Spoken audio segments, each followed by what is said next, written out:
Hello friends, स्वागत है आप सभी का हमारे चैनल जीएस स्टडी गार्डन पर। आज हम लोग सीडीपी का प्रैक्टिस सेट नंबर 8 देखने वाले हैं।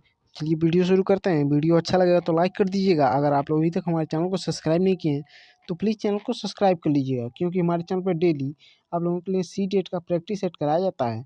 आप लोग डेली हमारे चैनल को विजिट करते रहिए। चलिए पहला प्रश्न देखते हैं।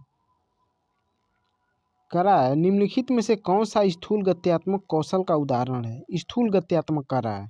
ऑप्शन ए दिया है चित्र बनाने के लिए पेन पकड़ना।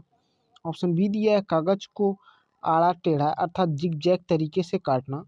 ऑप्शन सी है धागे में माला पिरोना। ऑप्शन डी है खंभे की तरफ फुटबॉल को लात से धकेलना। तो देखिए इसका राइट आंसर हो जाएगा ऑप्शन डी, खंभे की तरफ फुटबॉल को लात से धकेलना। चलिए अगला देखते हैं। कह रहा है बच्चों का विकास से की ओर बढ़ता है। तो देखिए बच्चों का विकास केंद्र से बाह्य की ओर बढ़ता है, तो ऑप्शन ए इसका राइट आंसर हो जाएगा। चलिए अगला देखते हैं। अभिकथन ये कह रहा है बच्चे का सामाजिकरण सर्वप्रथम परिवार में उसके माता पिता द्वारा होता है। कारण कह रहा है परिवार बच्चों की सामाजिकरण का प्राथमिक कारक है।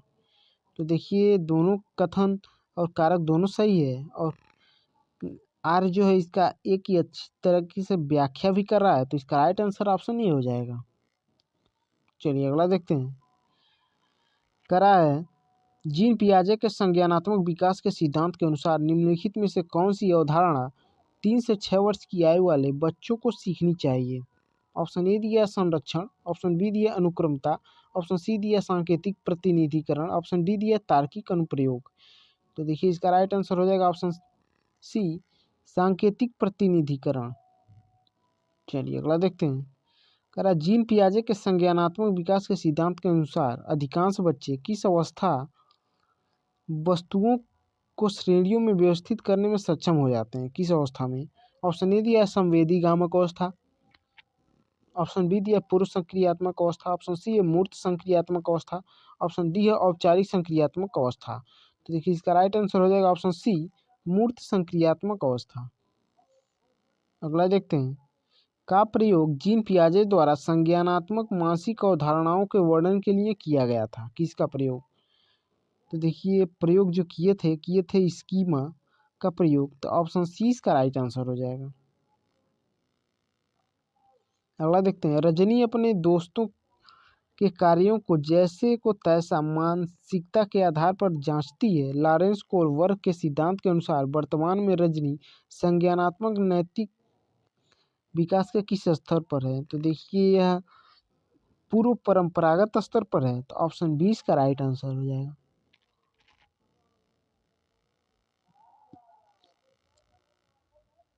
चलिए अगला देखते हैं। जब विद्यार्थी किसी प्रश्न का हल खोजने के दौरान समस्या का सामना करते हैं तो अध्यापक विद्यार्थियों को किस तरह पाठ प्रदान कर सकते हैं? ऑप्शन ए दिया है उनमें असफलता का भय पैदा करके।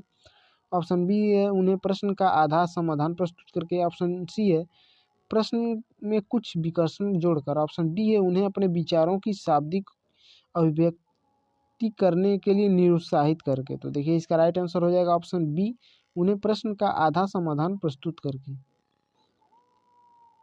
चलिए अगला देखते हैं। सिद्धांतवादी और उनके द्वारा प्रतिपादित विचार का सही युग्म चुनिए। तो देखिए इसमें जो सही युग्म है वो है लेव वाइगोस्की सांस्कृतिक उपकरण, जो कि सही है। ऑप्शन ए इसका राइट आंसर हो जाएगा। हार्वर्ड गार्डनर जी घटक बुद्धि घटक नहीं है। जीन पियाजे पाठ से संबंधित नहीं है, और लॉरेंस कोलबर्ग संवेगात्मक परिपक्वता से नहीं है। ऑप्शन ए इसका राइट आंसर हो जाएगा। चलिए अगला देखते हैं। एक प्रगतिशील कक्षा में किसे समुन्नत करती है? तो देखिए एक प्रगतिशील कक्षा जो है ज्ञान सृजन की चाह को समुन्नत करती है, तो इसका राइट आंसर ऑप्शन ए हो जाएगा। चलिए अगला देखते हैं।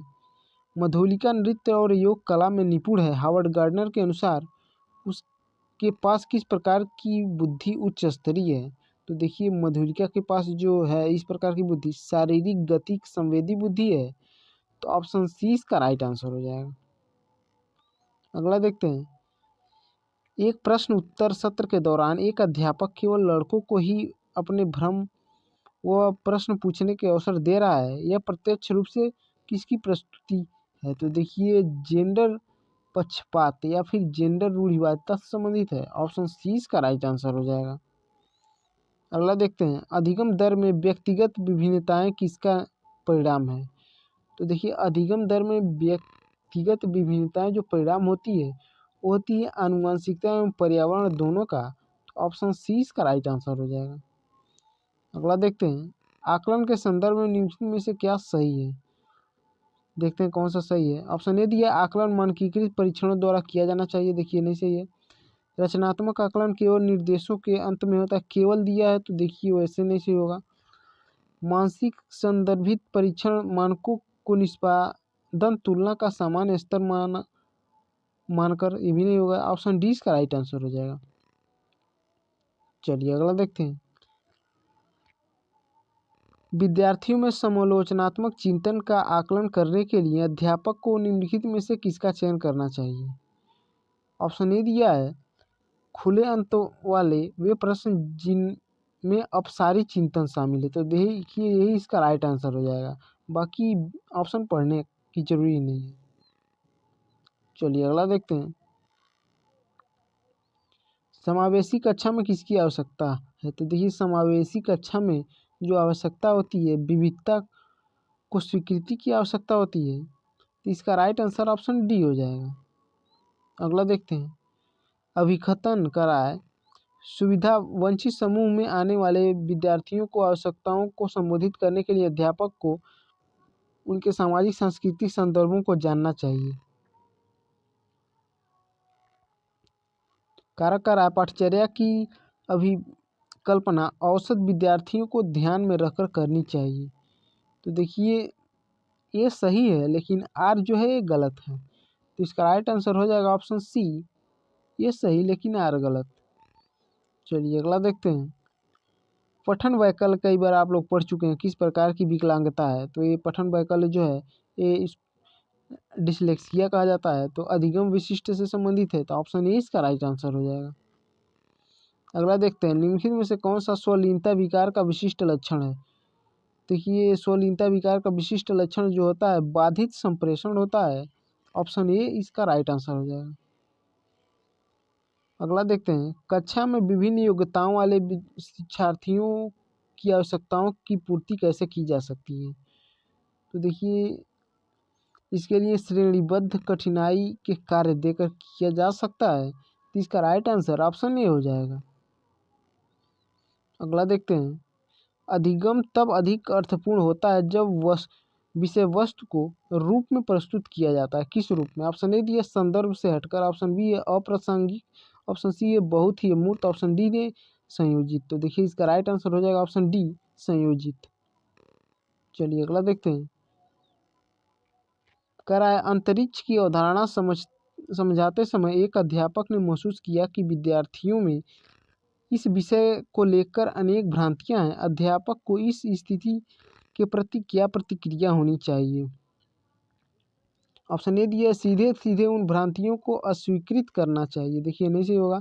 बी कह रहा है इन भ्रांतियों के प्रति विद्यार्थियों के तर्क जानने चाहिए। सी कह रहा है विद्यार्थियों को सही जानकारी कंठस्थ करने के निर्देश देने चाहिए, भी नहीं होगा। नकारात्मक पुनर्वलन ये भी नहीं होगा। ऑप्शन 20 का राइट आंसर हो जाएगा।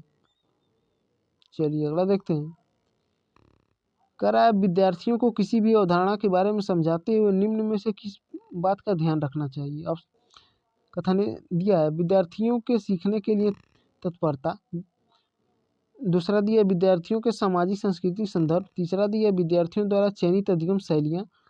तो देखिए इसका राइट आंसर हो जाएगा, ये सभी हो जाएगा। ऑप्शन डी इसका राइट आंसर हो जाएगा।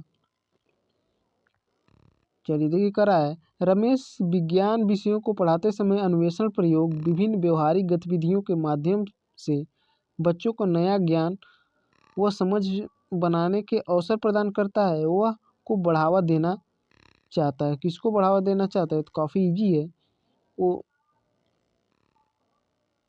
वैज्ञानिक तर्क और जो है तार्किक चिंतन को बढ़ावा देना चाह रहा है। तो इसका राइट आंसर ऑप्शन ए हो जाएगा।